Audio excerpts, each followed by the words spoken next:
지금부터 기존의 순방 기자간담회를 시작하도록 하겠습니다. 말씀드렸듯이 순방과 관련된 질문해 주셔도 되고요. 간단하게 대통령님 말씀 들으면서 자연스럽게 질문으로 이어가도록 하겠습니다. 네, 우리 기자단 여러분, 솔직히 너무 힘들죠? 괜찮으세요? 한 2, 3일 더 갈까요?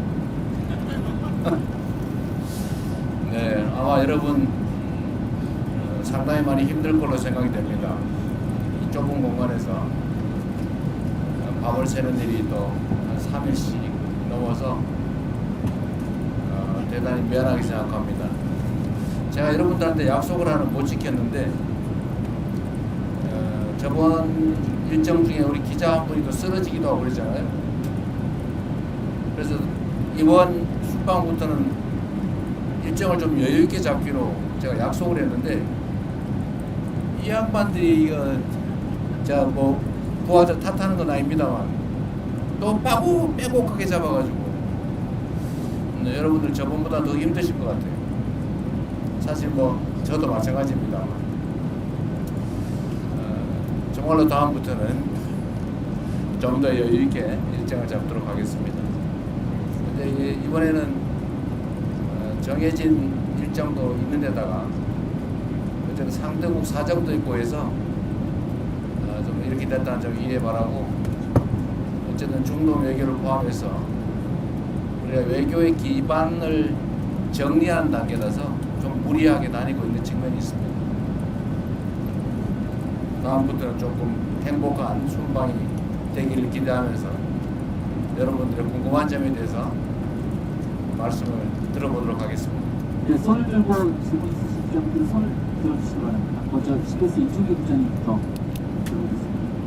대통령님 일주일 동안 성경 순방하시느라 고생 많으십니다. CBS 이준규입니다.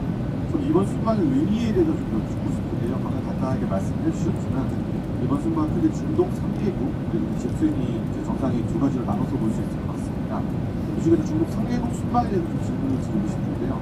UAE 같은 경우는 강훈식 부서실장이 특사 활동을 하면서 어느 정도 정치학을 못했었지만 이집트 튀르키예 같은 경우는 뭐 아이스브레이킹이나 라포 형성의 느낌이 다소 강했다 이렇게 보여주는 측면이 있습니다. UAE와 이집트 튀르키예 같은 경우는 전통적인 중동의 이제 강호 국가들인데 이번 순방을 이를 국가로 정하신 점이 이제 신정부가 중동 국가의 외교에 어떤 물꼬를 튼다 이렇게 좀 이해하면 되면서 이 부분에 설명해 주시면 감사하겠습니다. 뭐 굳이 더 추가 설명이 필요 없을 만큼 잘 이해하고 계신 것 같습니다. 잠깐 말씀드렸지만 우리가 이제 남아공은 G20 회의 때문에 뭐 당연히 가는 것이고, 근데 중동은 어쨌든 우리 외교의 한 중요한 축입니다. 그리고 이번에 방문하는 3개국은 역시 중동 지역의 핵심 국가죠.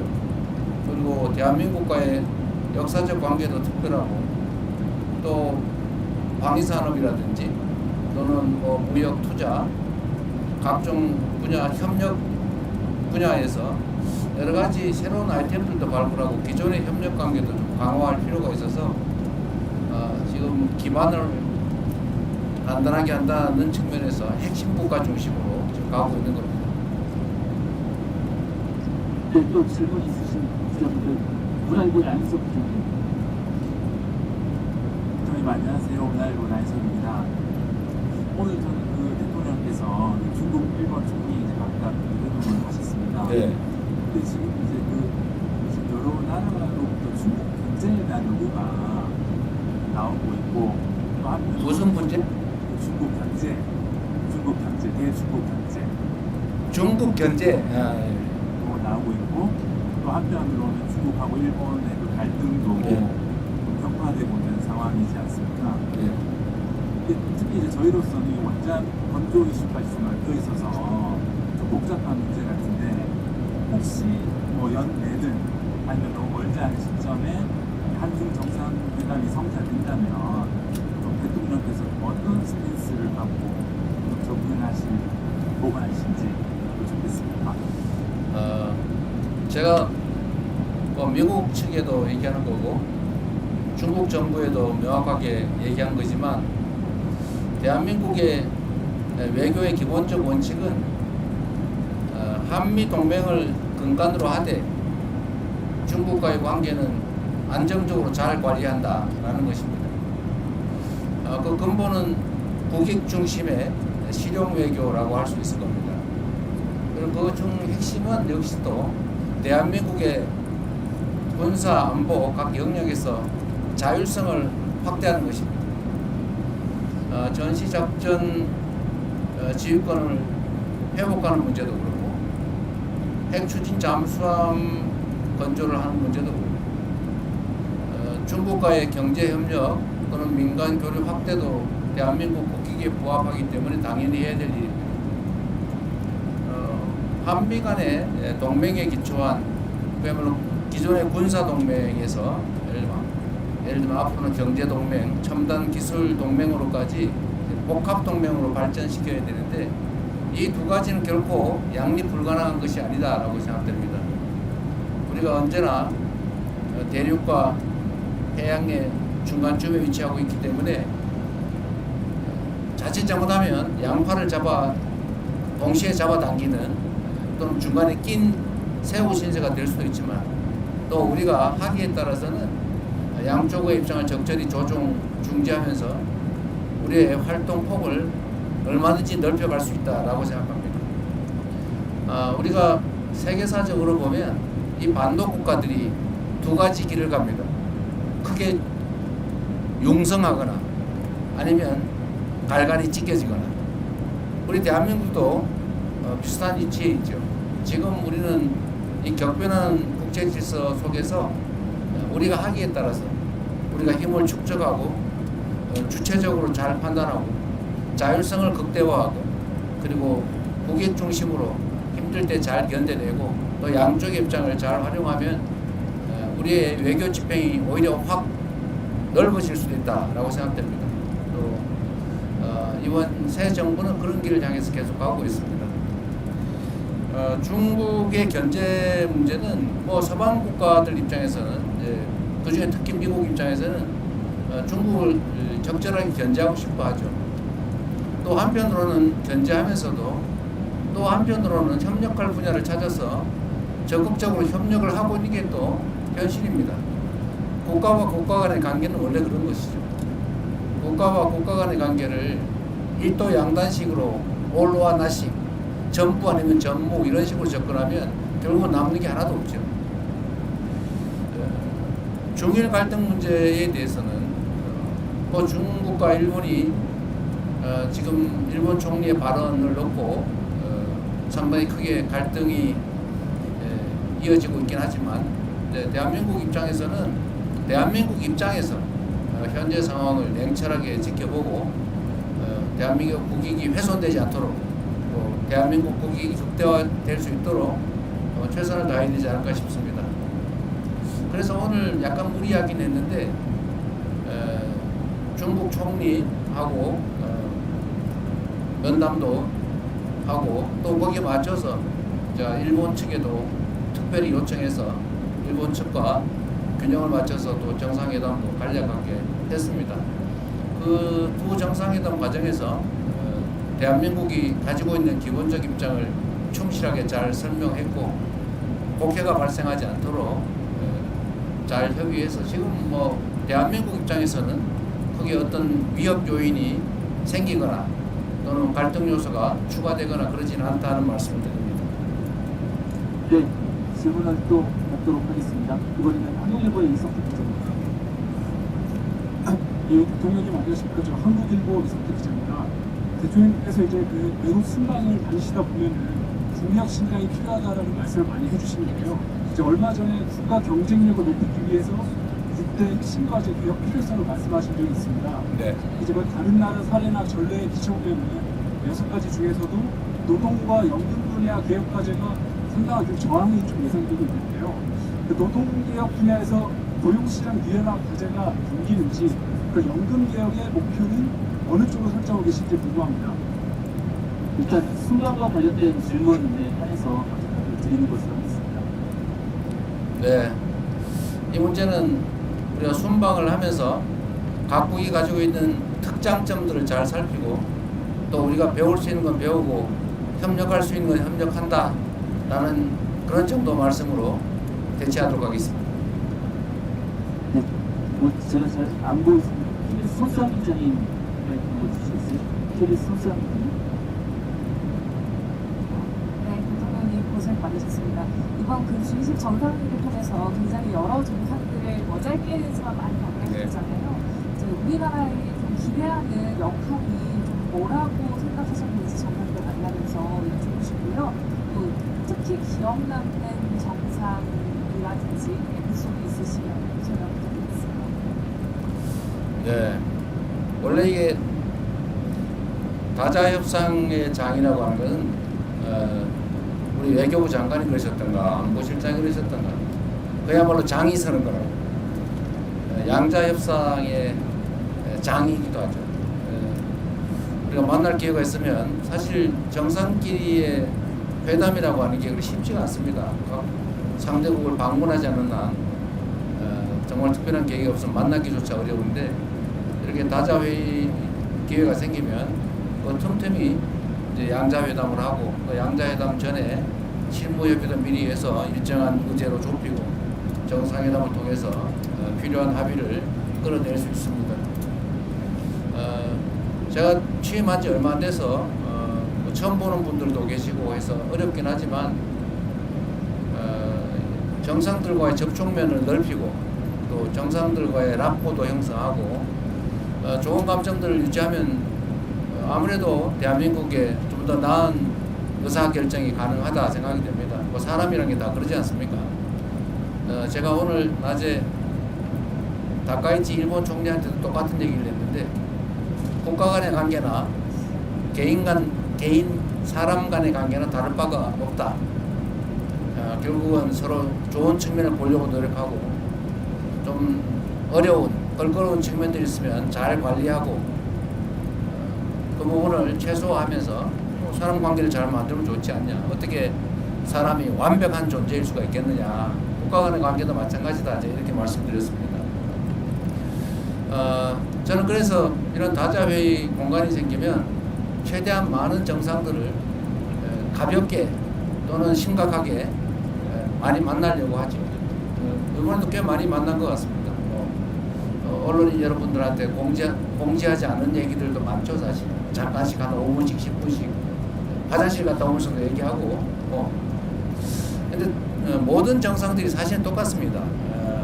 각각의 국가를 대표하고 나오는 분들이라서 자기들도 정상들 간의 대화를 최대한 많이 하고 뭔가를 끌어내야 되기 때문에 다 적극적이에요. 뭐 나만 그래서 좀 이상한 사람이 아니고 모두가 다 열려 있습니다. 그래서 그 기회를 잘 활용하면 얼마든지 정상들 간에 짧지만 밀도 있는 대화가 가능하다. 제가 몇 차례 국제회의를 가면서 느낀 겁니다. 그리고 가능하면 인간적 공감을 얻어내기 위해서 많이 노력하죠.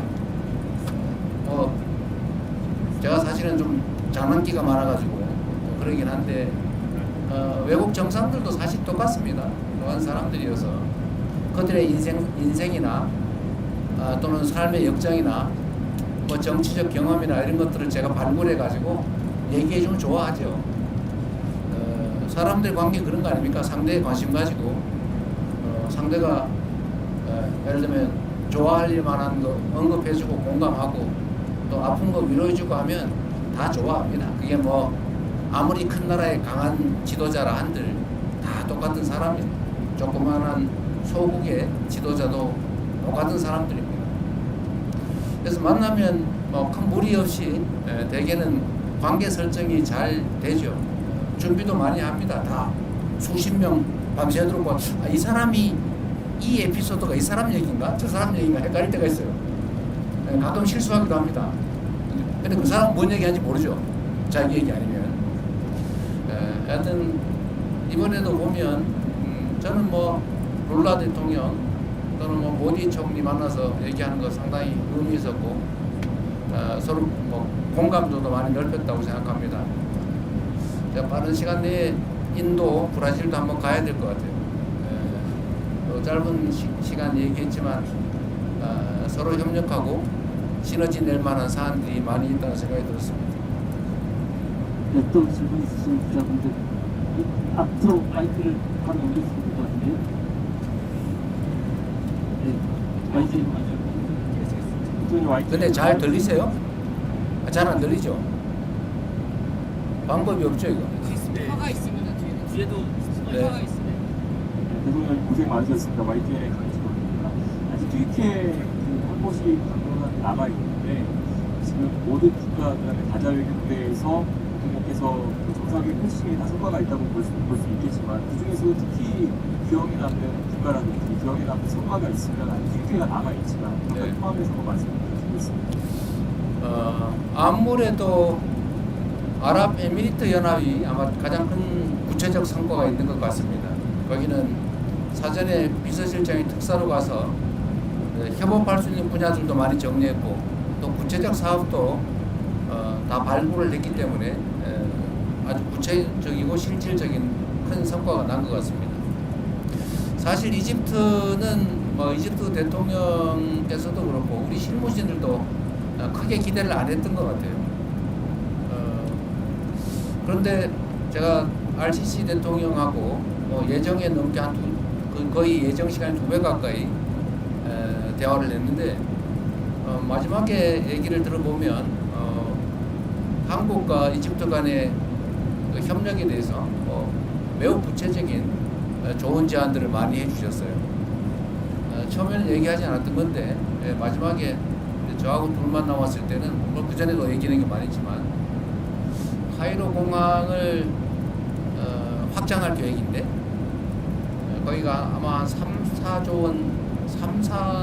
원 정도 들지 않겠냐 이렇게 얘기를 하고 그걸 한국 기업들이 좀 맡아서 확장하고 운영도 해주면 좋겠다 뭐 이런 얘기도 하시고 그 외에도 예를 들면 방위산업 분야 협력, 구체적 협력 얘기도 많이 해서 우리가 미리 좀 구체적으로 노력하고 사전 준비를 철저히 했더라면 또 오랫동안 교류 협력을 축적해 왔더라면 지금의 이집트와 한국 관계를 훨씬 넘어서는 더 밀도 있는 더 큰 협력이 가능했겠다라는 생각이 들었고 한편으로 아쉽다는 생각이 들면서 또 한편으로는 지금이라도 잘 됐다 이런 생각이 들었습니다. 이집트는 제가 가급적이면 이집트 대통령을 국빈으로 한국에 오시라고 초청을 드렸는데 오시겠다는 의사도 표명하셨고 오시기 전에 실무적인 협의를 좀 거쳐서 지금 그때 당시에 그냥 난삽하게 얘기했던 각종 협력 사안에 대해서 충분히 준비하도록 하겠습니다. 아마 우리 기업들이나 우리 국민들에게 큰 기회를 만들 수 있지 않을까 생각이 됩니다. 네, 카메라 기자님들께서 제가 시선이 가려서 잘 안 보이는 것 같은데 뒤에 마이크를 좀 넘겨주시면서 또 말씀해 주시겠어요? SBS 보셨는데 근데 우리 대변인이 남성 편향적인 것 같은 느낌 좀 듭니다. 네, 저 SBS 강청환 기자라고 합니다. 지금 마지막 방문이 튀르키예를 가시는데 튀르키예 언론과도 인터뷰를 하셔서 일부 내용을 말씀을 하셨지만 특히 주한점 같은 데 가셔서 정상회담을 하실 내용이라든지 아니면 또 기대하는 성과가 있으실지 뭐 제가 취임하면서도 말씀드렸지만 우리 대한민국의 경제 상황이 그렇게 좋지가 못하기 때문에 그래서 가장 중요한 것은 국가 간 협력을 통해서 대한민국의 경제 상황을 개선하는 겁니다. 튀르키예도 지금 경제 상황이 그렇게 녹록치는 않은 상황인 것 같긴 합니다. 튀르키예는 뭐 아시겠지만 국교 관계를 수립하지도 않은 상태에서 6.25 때 병력 규모로 4위에 이를 만큼 대규모 병력을 파병해서 대한민국을 도와준 나라입니다. 형제 국가라고 또 그 중에서도 피를 나는 형제 국가라고 부르는 이유가 있죠.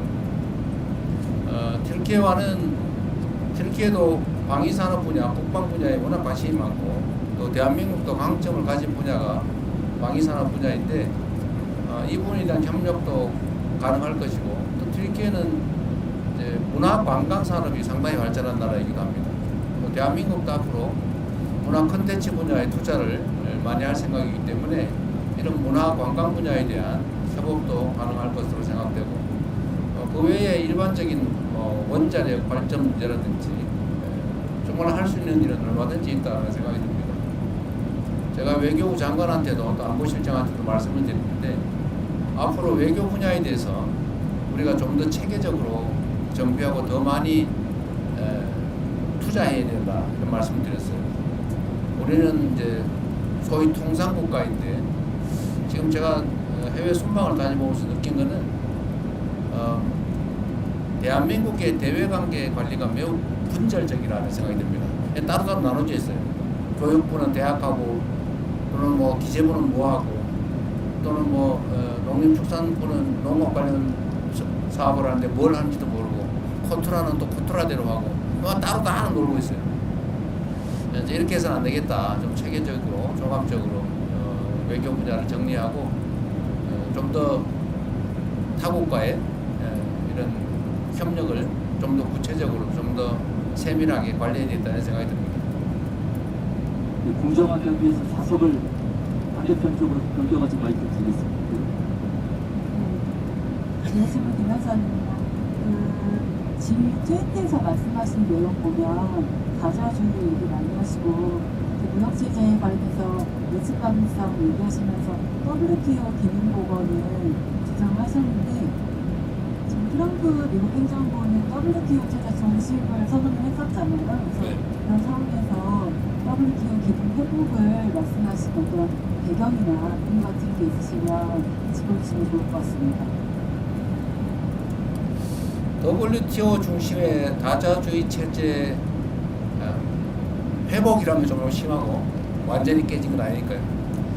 다자주의가 상당 정도 훼손되고 있는데 이 다자주의를 좀 훼손되지 않게 해야 된다는 점에 대해서는 우리 대한민국뿐만이 아니라 거의 특정 국가를 제외한 거의 대부분의 국가가 동의하는 바입니다.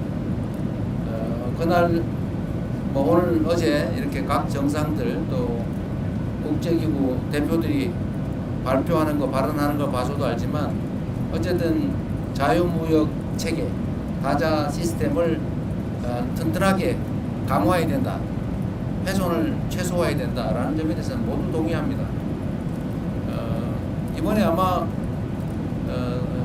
G20 이 논의 결과 성명을 전체 국가 이름으로 못하고 참여 국가 명의로 발표를 했는데 어쨌든 그것도 아마 상당히 내용에 어려움이 있었던 것 같아요. 국제관계라고 하는 게 그러지 않습니까? 누군가가 규율해줄 무슨 특별한 권력이 따로 있는 것도 아니고 질서라고 하는 게 각종 조약이나 규범으로 존재하긴 하지만 안 지키면 방법이 없는 그런 상황이라 선의에 기대할 수밖에 없긴 한데 그럼에도 불구하고 이제 국가 간 관계라고 하는 게 이제는 서로 떼어놓고 따로 살 수 없는 상황이기 때문에 국제 질서를 모두가 존중받는 모두가 함께 잘 사는 그런 다자주의 체제로 최대한 잘 만들어 가야 되겠죠. 제가 정상들하고 대화를 해보면 어쨌든 이런 부분에 대한 욕구들이 참 많습니다. 예를 든다면 EU 유럽 공동체하고 CPTPP 환태평양 경제 동반자 협정인가 그러죠. 이걸 결합을 하자 이런 얘기도 많고 또 특정 국가는 몇 개 국가를 좀 이해관계가 유사한 국가끼리 좀 같이 묶어보자 이런 얘기들도 많이 합니다. 그게 이제 WTO 체제가 좀 위협을 받다 보니까 또 다른 형태의 구조를 만들려고 하는 건데 어쨌든 그런 노력들까지 다 합쳐지면 그래도 자유무역 질서라고 하는 게 결국은 모든 국가가 함께 살 수 있는 거의 유일한 길이기 때문에 결국 그 길로 갈 수밖에 없을 것이라고 생각합니다. 말이라도 계속 해야죠. 또 질문 있으시면 김성원 기자님 마이크 드리겠습니다. 머리 쪽이 뒤에. 뒤에. 안녕하세요. 김성훈 기자이고요. 대통령께서 이번 순방 기간 중에 거의 모든 국가 국가 정상들과 만나서 방산협력을 제안하시거나 또는 강구하셨었는데요.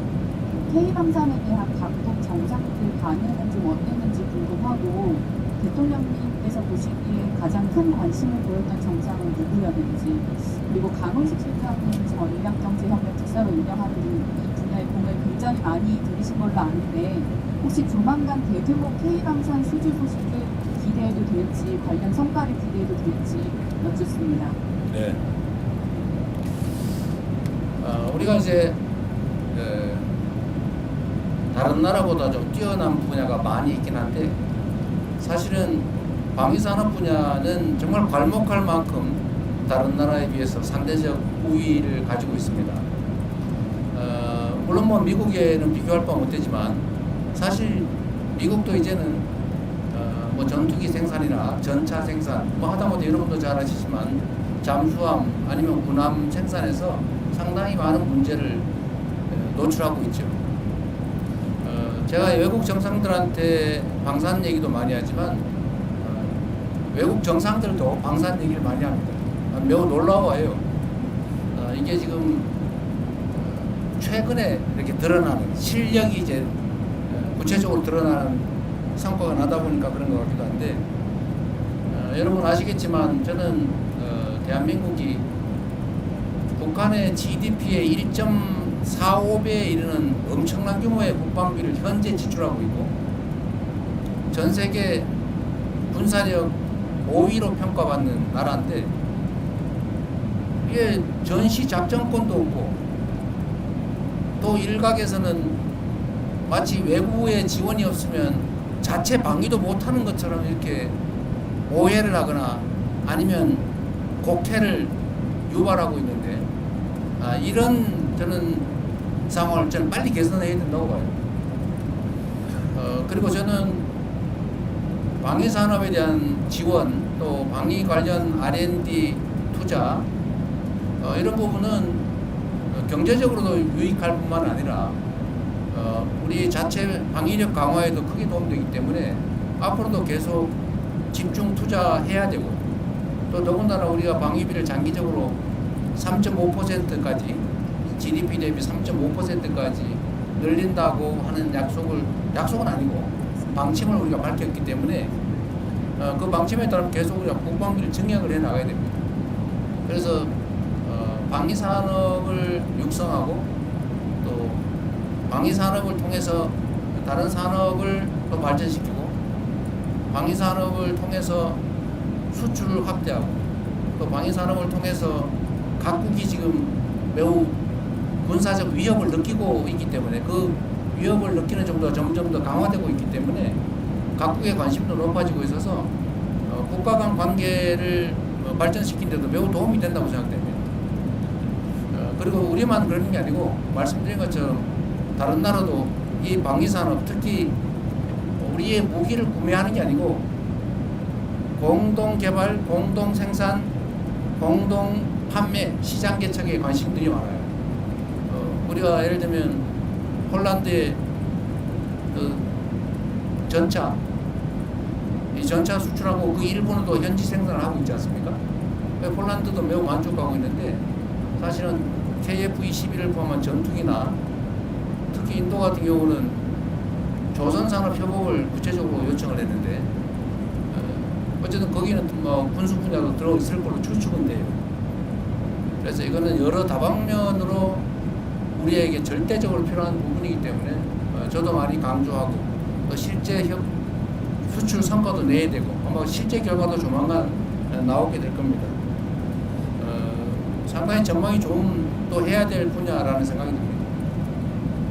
네, 다음 질문으로 넘어가겠습니다. 뉴스의 두신 기자님. 네. 저 뉴스의 김세현입니다. 제가 그 8월에 방미 귀국길에 아파서 잠시 이분이 그러시면 2개월 지금 반 정도 쉬다가 일주일 전에 복직해서 이번 순방에 함께하게 됐는데요. 일단 감회가 좀 새로워서 그 말씀을 한번 드리고요. 지금 질문을 돌아가서 그 독일 총리와 아까 그 한반도 정세에 대해서 조금 말씀을 나눴던 것으로 공개가 됐는데 그거에 대한 구체적인 좀 발언은 조금 안 나온 것 같아가지고요. 있고요. 아까 중국과 일본과의 관계 말씀하시긴 했지만 좀 총리와 조금 나눴던 대화를 공개하실 부분이 있으시면 조금 설명해 주시면 감사하겠습니다. 아까 브리핑 안 했습니다. 내용 브리핑 안 하셨어요? 안 했습니다. 서로 간단하게 공개한 건 있습니다. 아니 상관없고 그래도 최초의 양자회담인데 내용 발표를 좀 해주시고 그러셨어요. 일단 따로 자료로 좀 냈습니다. 자료를 냈어요? 예. 네, 자료를 냈는데 안 보시는 모양이네. 독일 총리가 이제 중국과의 관계가 어떠냐 뭐 이런 식의 질문을 했는데 그건 뭐 프랑스도 마찬가지였던 것 같고 그에 대한 대답은 아까 여러분한테 했던 얘기하고 똑같습니다. 아주 원론적인 군사안보 측면의 한미동맹을 기반으로 우리는 판단하고 행동할 수밖에 없고 그러나 또 한편으로는 지리적인 관계나 또 역사적 관계 또 경제적 관계 측면에서 단절할 수 없다. 적절하게 관리해야 된다라는 입장을 충분히 얘기했습니다. 뭐 특별한 건 없었어요. 뭐 어차피 한 3-40분 얘기하는 건데 우리가 독일하고 얘기가 너무 많이 길었죠. 한 40분. 예, 길게 했습니다. 프랑스하고 프랑스가 40분, 독일은 독일이 한 20분. 네, 회의 시간 때문에 그렇게 됐는데 그 독일 프랑스는 역시 우리가 꼭 방문하든 또는 프랑스 미테랑이 아니지 누구지? 마크롱 대통령은 내년에 방한하겠다고 하니까 또 그때 더 구체적인 얘기를 하게 될 것 같습니다. 네, 또 질문 있으신 기자분들. 네, 이번 연합뉴스 감사합니다. 네, 안녕하십니까. 대통령님 고생 많으셨습니다. 연합뉴스 TV의 성승환입니다.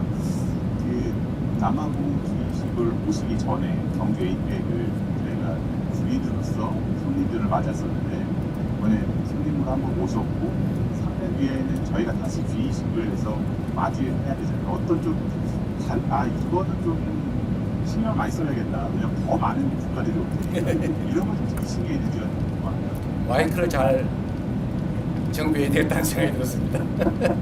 마이크가 계속 말썽이 되군요. 우리가 장소는 정해지지 않은 거죠. 아직 안 정해졌습니다. 아직 이제 어디 대한민국에서 개최하는 건 정해졌는데 대한민국의 어디에서는 아직 미정 상태라서 그에 맞춰서 준비는 철저하게 잘 해야 되겠습니다. 에이펙은 김민석 총리께서 워낙 잘 챙겨서 특별히 문제가 없었던 것 같은데 다음 회의도 잘 준비해야 되겠다는 생각이 듭니다. 이게 국제회의는 어쨌든 전 세계 언론들이 다 지켜보는 상태인데 세밀하게 준비를 잘 안 하면 좀 국격에 의심을 받을 수도 있겠다 그런 생각이 좀 들긴 합니다. 충분히 투자할 만한 일이라는 생각이 듭니다. 네, 또 한국경제 김재부장. 대통령 안녕하십니까. 한국경제신문 한재영입니다. 모디 총리가 조선업 협력을 얘기를 하면서 소다자 협력이라는 용어를 사용했던 걸로 알고 있는데 그게 구체적으로 어떤 협력 모델을 제시한 것이고 거기에 대해서 대통령께서는 어떤 판단을 좀 하셨는지 궁금합니다.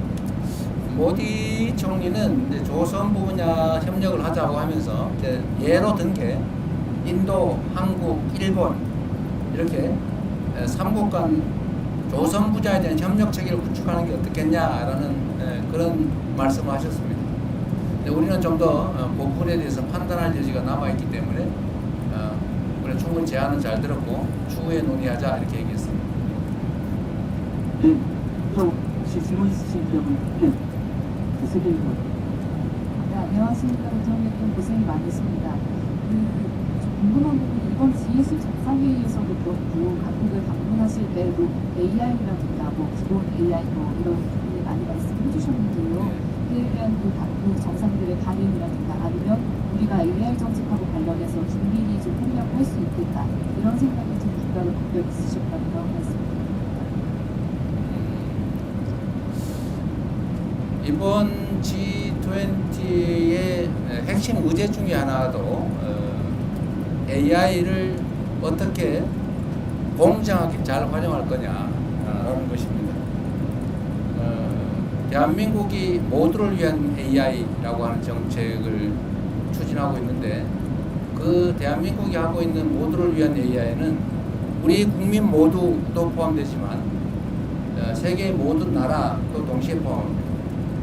근데 대개의 나라들이 지금은 자칫 잘못하면 인공지능 분야에서 특정 몇 개 국가에 종속될 가능성이 매우 높고 이 점에 대해서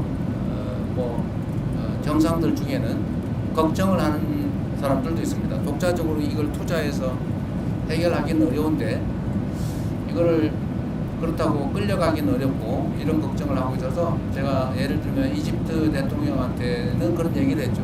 이집트 인구가 1억 명인데 앞으로 결국 세상은 인공지능 중심으로 바뀌어갈 거고 거기에 끌려가는 것보다는 동행하는 게 그래도 낫다. 그래서 한국과 인공지능 분야에 대해서 서로 협력을 하는 게 어떻겠냐라고 얘기했고 그 점은 동의하는 바가 있었습니다. 우리의 기획 중에도 제3세계의 인공지능 분야에 대해서 제3세계와 협업을 해서 제3세계를 독립적으로 인공지능 시스템을 특히 LLL 시스템을 포함해서 좀 구축을 함께 해주자라고 하는 계획도 가지고 있습니다. 그게 우리의 시장을 넓히는 길이기도 하죠. 의외로 이 분야도 인공지능 분야에 관한 협력 관계 구축도 앞으로 대한민국이 해야 될 중요한 아이템이 아닐까 싶은 생각이 들었습니다. 네, 또 질문 있으신 분 질문 받겠습니다. 서울경제 신동재. 네, 대통령님 서울경제 송정호 기자입니다. 그 취임 12일 만에 G7에 가셨을 때가 엊그제 같습니다. 그때는 이제 민주화 한국이 복귀했다, 국제사회에 복귀했다 이런 말씀을 많이 해주셨는데 그 사이는 어느새 한미, 한일 그리고 아세안의 AP까지 G20까지 다녀오셨습니다. 이 사이에 대통령께서 보실 때 해외 정상들이 실제로 어떤 반응들이 달라졌는지 그게 궁금하고요. 그리고 아까 말씀 중에 그 2028년 G20 같은 경우에는 아직 도시가 정해지지 않았다라고 말씀하셨는데 항상 지론이 지방 도시를 생각을 하시니까 지방에서 할 수도 있다라는 생각을 하시는지 궁금합니다.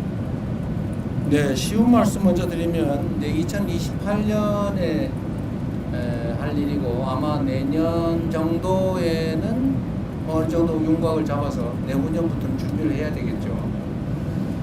근데 저는 기본적으로 가능하다면 지방에서 하는 게 좋겠다는 생각은 갖고 있는데 글쎄 그때 가서 상황이 어떨지는 잘 모르겠습니다. 이게 숙소 문제나 이런 게 상당히 좀 큰 문제라서 인프라 구축도 간단한 문제가 아니어서 쉽게 단언하긴 좀 그렇고 또 했던 데서 또 하긴 좀 그렇고 여러 가지를 살펴야 되지 않을까 싶습니다. 제가 당선 직후에 캐나다에 갔을 때 그때는 사실은 저도 정신도 없고 저도 몇몇 정상들을 얼굴 아는 사람들 내가 혼자 사진에서만 봤지 전혀 모르는 사람들인데 상당히 좀 어색하긴 했습니다. 근데 그때도 느낀 건데 대한민국의 위상이 우리 스스로 생각하는 것과는 다르구나 라는 걸 그때 제가 G7 회의 갔을 때 느꼈고 그 후에 아세안, APEC 또 이번 G20 이런 회의를 가면서 느낀 거는 대한민국에 대한 외국의 인식이 정말로 높아지고 있구나 이걸 정말로 느낍니다. 대체적으로 한국 문화에 대해서 상찬을 합니다.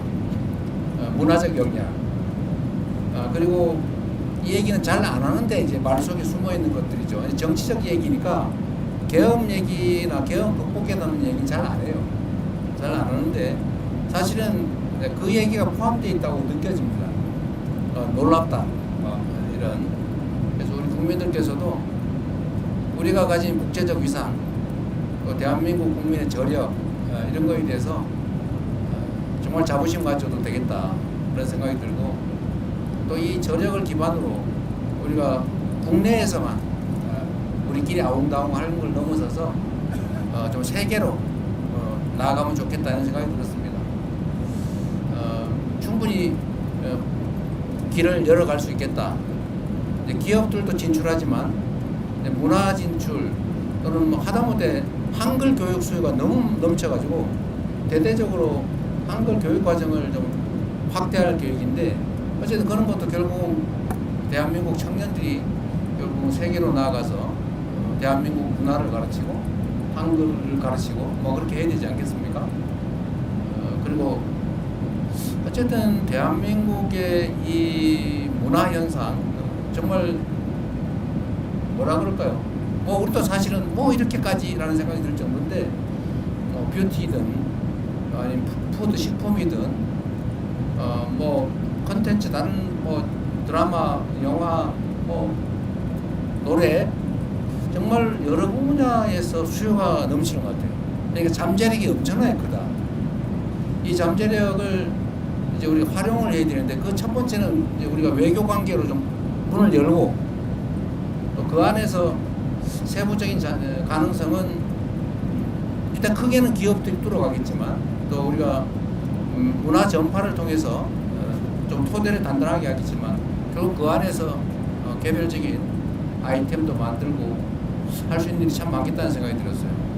제가 남아공에 한 분이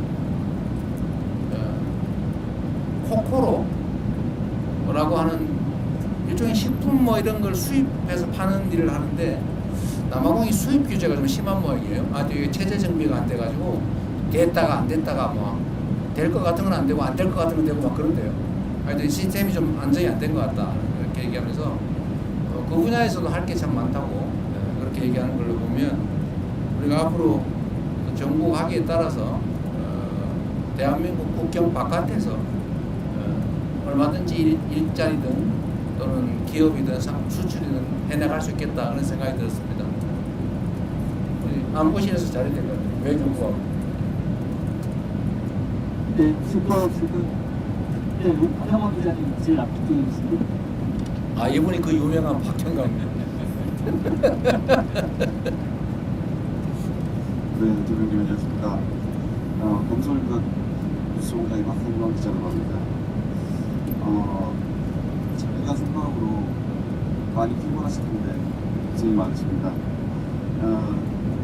방위산업이 단순 수출 증진뿐만 아니라 국가 간 관계에 도움이 된다라고 말씀하셔서 드리는 질문입니다. 방산 포함해서 우주, 원전 등 협력도 중요한 의제로 지금 가져가고 계시는데, 이걸 종합해봤을 때 사실상 군사 협력에 준하는 어떤 관계를 가져가려고 하는 구석을 만드는 것 아닐까라는 생각도 좀 듭니다. 그 정도까지는 아니더라도 미국, 중국 등 강대국에 의해서 좌지우지되는 변화 일변도의 국제 정세에 대응하기 위해서 강사협력으로 끈끈하게 묶인 좀 새로운 외교적 협력체를 구상하고 계신 거 아닌가라는 생각이 듭니다. 강산외교를 통한 직접적 수출 증진과 국가 간 관계 발전 중 어디에 좀 더 무게를 두고 계신지 좀 생각을 여쭤보고 싶습니다. 적절하게 지적하신 것처럼 이제 각국의 방위산업 수요가 우리가 예상하는 것 이상으로 빠르게 커지고 있습니다. 중동만 해도 다들 언제 예측을 넘어서서 갑작스런 급변 사태가 생길지 모르겠다고 불안해합니다.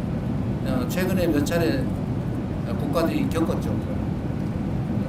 이건 아닌데 라고 하다가 좀 비상 상황을 겪는 일이 벌어지다 보니까 어쨌든 방위산업 또는 군사 안보 분야에 대한 수요가 상당히 많이 늘고 있습니다.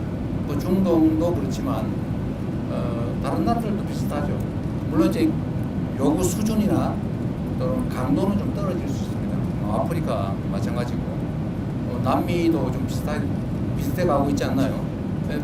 누구도 믿을 수 없는 상태가 좀 도래하고 있어서 이 부분은 결국은 계속 커질 수밖에 없다는 생각이 들고, 유럽은 여러분들 너무 잘 아실 거고,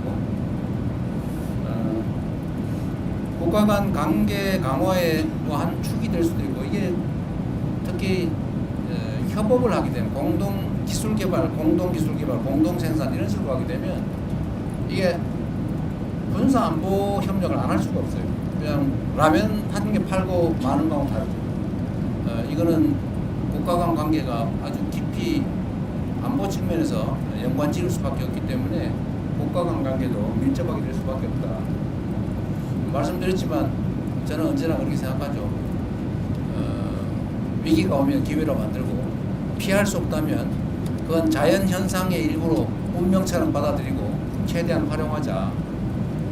우리도 결국은 국방 분야에 투자를 늘릴 수밖에 없는 상태인데 그러면 외교 관계도 확대해 나가는 게 뭐 일반 무역 투자도 있겠지만 또 문화 교류도 있고 인적 교류도 있고 뭐 원자력이든 뭐 여러 가지 있겠지만 그중에 방위 산업 분야도 아주 현실적으로 매우 유효한 수단이다 그런 생각이 듭니다.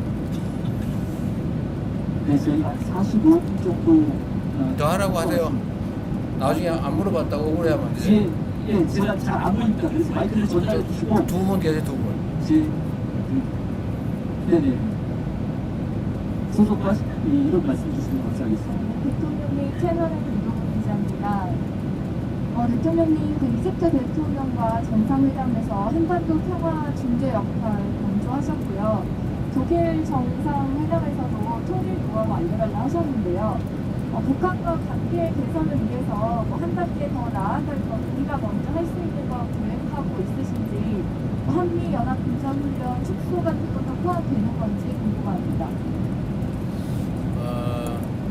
어쨌든 북한이 가장 예민해하는 것이 이제 한미 연합 군사 훈련인데 그 부분에 대해서 우리가 선제적으로 훈련 규모를 축소하거나 뭐 연기하거나 뭐 이런 것들을 검토하자는 주장도 일부에서 있습니다.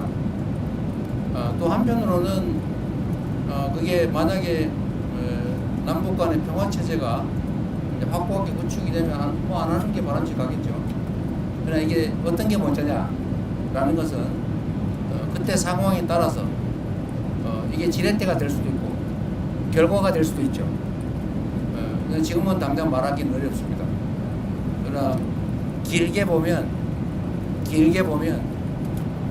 대한민국의 방위는 대한민국 스스로 책임지고 또 가급적 군사훈련을 하지 않아도 되는 그야말로 말씀드린 것처럼 싸우지 않아도 되는 싸울 필요가 없는 평화체제를 확고하게 구축하면 뭐 그때 되면 이런 트럼프 대통령이 별로 안 좋아하는 돈 드는 합동군사훈련 이런 거 안 해도 되지 않습니까? 그러나 지금 단계에서는 뭐 쉽게 얘기할 수 없는 부분이죠. 그래서 이거는 상황과 조건에 따라서 얘기할 거지 지금 미리 어떤 방향으로 예단하기는 어렵다. 그렇게 생각이 됩니다. 네, 그 뒤에 매일경제 오수입니다. 예, 안녕하세요. 매일경제 오수입니다. 방금 출국 전에 공개된 트리티의 언론과의 인터뷰가 있었습니다. 네. 이 인터뷰에서 대통령님께서 트리티의 신호 원전 프로젝트 논의가 진행 중이고 한국 원전 기술로 트리티의 원자력 발전에 기여하기 희망한다고 하시면서 이제 수주 의지를 밝히신 걸로 이해를 했는데요. 현재 그 우리나라 기업이 관련 프로젝트에 이제 입찰을 해서 경쟁 중인 상황입니다. 그래서 이번 국빈 방문을 계기로 관련한 결과가 도출될 가능성이 있을지 말씀 좀 부탁드립니다. 뭐 결과를 예단하기는 어려울 테고 아마 한전이 입찰에 응한 것 같아요. 응찰한 것 같은데 정상은 대화를 통해서 우리 대한민국 원전 사업의 우수성, 그 다음에 경쟁력 이런 것들을 잘 설명하고 좋은 결과가 나도록 노력을 해봐야죠. 뭐 결과에 또 뭐 여러 가지 판단할 요소가 있으니까 기다려봐야 되지 않겠습니까? 네, 또 혹시 질문이 더 있으실 분이시나요? 손을 드는 분이 안 계신 것 같아요. 있나요? 그쪽에 마이크를 전달을 해주십시오. 예, 대통령님 수고 많으십니다. 연합뉴스 이명석 기자고요. 조금 전에 질문 나왔던 트리티의 현지 언론 인터뷰에서요. 잘 들리시나요? 잘 들려요. 예. 대통령께서 이제 통일의 논의에 이제 변칙의 이유다라고 얘기하시면서 점진적 단계적으로 추진해 나가겠다는 말씀하셨는데요. 잘은 뭐라고 총리가 뭐라고요? 그 통일에 대해서 아 통일에. 예, 그 일방적으로 추진하지 않겠다. 점진적 단계적으로 추진을 해 나가겠다라는 얘기를 하셨는데 이 얘기는 결국은 지난번에 흡수 통일에 대해서 추진하지 않겠다는 거랑 마찬가지로 이 정부에서는 좀 시간이 걸린다고 하더라도 충분히 대화를 가지고 장기적으로 접근하겠다는 뜻으로 저희가 받아들여도 되는 건지 궁금하고요. 그리고 같은 맥락에서 지난번 인트 때 북미 정상 간 대화가 아쉽게도 좀 무산이 됐는데 혹시 다음 모멘텀으로 이 통일 문제를 진전시킬 수 있는 다음 외교적 모멘텀이 뭐가 있을지 생각하시는 분이 있으면 설명해 주시면 감사하겠습니다. 네. 남북 관계는 참으로 안타깝게도 매우 적대적이고 대결적 양상으로 바뀌었습니다. 아주 초보적인 신뢰조차도 없어서 아주 극단적인 발언 또 극단적인 행동을 보여주고 있습니다. 북한 측이. 아시겠지만 지금 군사분계선 기준으로 북한이 3중 철조망을 치고 있어요. 이게 6.25 전쟁이 이제 휴전으로 끝나고 그 이후 정말 수십 년 동안 안 하던 일입니다. 지난 윤석열 정권 당시에 북한으로 가는 철도 다 폭파했습니다. 북한으로 가는 도로 다 파내고 둔덕을 쌓았습니다. 말씀드린 것처럼 전 군사분계선에 3중 철책을 설치하고 있어요. 다시 감시초소 설치하고 그 군사분계선 설치한다고 뭐 지뢰 매설한다고 우리 측하고 그쪽하고 서로 생각하는 경계가 달라서 그쪽은 자기 땅이라고 왔다 갔다 하는데 우리가 보니까 넘어왔다 그래서 경고 사격하고 넘어가고 이러고 있어요. 언제 우발적인 충돌이 벌어질지 모르는 상황까지 갔습니다. 그리고 남측을 북한은 적대적 두 국가다. 이제는 뭐 전치 원수다. 이렇게 얘기하고 있지 않습니까? 일체 모든 연결선이 다 끊겼습니다. 일체 대화 접촉 자체를 거부하고 있어요. 매우 위험한 상태죠.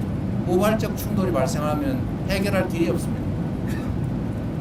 아무리 적대적인 국가 간이라도 비상연락망은 원래 가지고 있어요. 한 라인은 다 있지 않습니까? 원래 오른손으로 싸우면서도 왼손으로 악수하고 부르는 게 세상의 이치인데 여기는 완전히 다 단절했습니다. 정말로 안타까운 일이죠. 이게 과연 대한민국의 국익에 바람직하냐? 전혀 아니지 않습니까? 결국은 통일 문제, 안보 문제, 이 국익에 관한 문제를 정략의 대상으로 삼아서 다 망가뜨린 정말로 이해하기도 어렵고 용납하기 어려운 일들이 실제로 벌어진 겁니다. 이 상황에서 우리가 할 수 있는 일은 무엇이냐? 이미 그랬던 거 어떡하냐? 포기하고 강경 일변도 정책을 계속할 거냐? 그럼 더 나빠지겠죠. 이럴수록 더 인내심을 가지고 우리가 확고한 억지력을 확보하고 도발을 얼마든지 제압할 수 있을 정도의 국방력, 억지력을 확보하고 이건 대전제죠. 그렇게 한 다음에 그 기반 위에서 소통하고 대화하고 설득하고 길을 열어야죠. 그래서 아까 뭐 군사훈련 얘기도 나왔지만 제가 전에 발표한 대로 우리가 현재 상태에서 할 수 있는 조치는 하자. 그 대북 방송 그거 왜 합니까? 쓸데없이. 서로 방송회가 서로 괴로우면서 그런 바보짓이 어디 있어요? 우리한테 어떤 이익이 있습니까? 그냥 저 북쪽에 가깝게 사는 주민들 뭐 밤에 잠을 못 자가지고 정신병원 쫓아다니게 왜 그렇게 만듭니까? 어떤 이익이 있어요? 정치적 이익은 있을지 몰라도. 그래서 방송 대북방 중단한다든지 대북 단파 방송 요즘 세상에 인터넷 드리면 다 나오는데 뭔 대북 한파 방송을 합니까? 그 돈 들잖아요. 그런 것도 줄이고 또 우리가 양심수 아니 그거 뭐라고 표현합니까? 장기수. 비전향 장기수. 예, 미전향 장기수. 지금 나이들 다 90 넘어가지고 오늘 내일 언제 돌아가실지 모르는 분들인데 북한으로 자기 고향으로 가겠다는 걸 그건 뭐 막습니까? 그거 잡아놓으면 뭔 도움이 돼요? 그래서 그 노력조차도 반응이 없어요. 이런 상황에서는 그래도 대화하려고 노력하고 끊임없이 우리의 선의를 전달하고 의심하면 한 번 얘기하는 것보다 두 번 얘기하는 게 낫겠죠. 끊임없이 노력해서 바늘구멍이라도 뚫어야죠. 자꾸 피하면 쫓아다니면서 얘기도 하고 말도 붙이고 뭐 안 됐겠지만 군사분계선 불명확하니까 이거 사고 나겠다. 진짜 총격전이 벌어질 수도 있겠다. 서로 자기 땅이라고 우기다가 이런 거 대화해서 선을 긋자. 이런 거라도 해야죠. 우리는 언제든지 열려있다는 거 말씀드리고 그리고 전에 END 전략이라고 우리가 말씀드렸습니다만 교류해야죠. 아니 다른 어떤 나라와 다 교류하고 대화하면서 왜 북한하고만 안 합니까? 어쨌든 교류하자. 그리고 관계 정상화를 우리가 지지한다. 전 세계와 교류해라. 우리하고는 좀 늦더라도. 그리고 마지막으로 단기적으로는 일단 핵 동결하고 중기적으로는 감축하고 장기적으로는 비핵화하자. 시간이 걸릴지라도 지금 상태로 방치하면 1년에 10개에서 20개씩 핵폭탄, 핵탄도 계속 만들고 있고 미사일 ICBM 기술 계속 개발해가 완성도를 높이고 있는데 지금이라도 중단하면 모두에게 이익 아니냐. 그러니까 일단 중단 협상이라도 시작하자. 그걸 우리가 못하면 미국하고 북한이라도 서로 하시라 라고 하는 게 우리의 기본적인 방침인 거죠. 물론 당연히 우리가 흡수 통일 그런 얘기 왜 합니까? 뭐 흡수해서 뭐예요? 거기서 생겨나는 엄청난 충돌을 어떻게 할 겁니까? 엄청난 비용을 어떻게 감당할 거예요? 책임도 못 질 얘기를 정치인들이 쓸데없이 하느라고 괜히 갈등만 격화되지 않습니까? 우리 흡수 통일할 생각 없다. 통일에 관한 우리의 관점은 일단 대화하고 평화 공존하고 그 다음에 얘기하자. 갑자기 통일 얘기하면서 뭐 대박 이렇게 얘기하니까 북한이 이거 쳐들어오는 거 아니야? 이래가지고 철조망 치고 도로 끊고 장벽 쌓고 철도 끊고 막 그러잖아요. 무인기 가서 막 보내가지고 약 올리고 그건 얼마나 긴장되겠습니까? 근데 이거를 일종의 업보죠. 개인도 그렇지만 국가도 업보를 쌓은 겁니다. 시간이 걸리겠죠. 그 업보를 줄이기 위해서 그 업보를 쌓은 노력 이상의 노력을 그것보다 더 많은 시간의 투자가 필요하지 않을까 생각합니다. 네, 아마 더 질문 있으신 분이 안 계신 것 같습니다. 저희가 거의 1시간 가까이 네, 마지막이었어요. 기자 간담회를 했습니다. 그러면 네. 이것으로 기자 간담회를 마치도록 하겠습니다.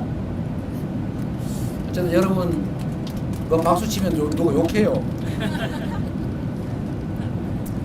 어쨌든 여러분 너무 고생이 많으십니다.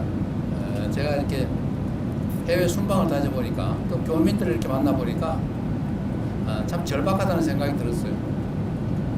또 한편으로는 정치 또 국정이 하기에 따라서 참 많은 걸 할 수 있겠다 그런 자신감도 생깁니다. 몸이 좀 피곤하긴 하지만 그래도 정상들을 만나고 방문하고 또 현지에 이런저런 의견들 들어보고 또 개선책들 만들다 보면 참 보람 있는 일이라는 생각이 들긴 합니다. 저는 그래도 좀 넓은 공간에서 좀 편하게 가는 편인데 이 좁은 공간에서 10몇 시간씩 비행기 타고 가는 거 얼마나 힘들겠어요. 그래서 앞으로는 어디 갔습니까? 이거 일정 짜는 사람들 누구예요? 이게 의전팀이 짭니까? 이 양반이 공보 출신인데도 이게 기자 배려를 안 하고 네? 언론들 배려를 안 하고 이렇게 저도 죽을 지경입니다. 무슨 일정을 이렇게 정상 외교 순방 일정을 이런 식으로 어디 이집트 가면 박물관이라도 한번 가봐야지 세상에. 네? 하루 종일 뺑뺑이 돌리다가 바로 다른 나라 그것도 밤에 출발해가지고 새벽에 도착해서 또 뺑뺑이 돌리고 좀 반성하세요.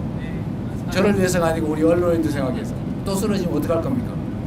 이번에는 더 힘든 것 같은 제목보다 몸 관리 잘 하십시오. 자, 고맙습니다.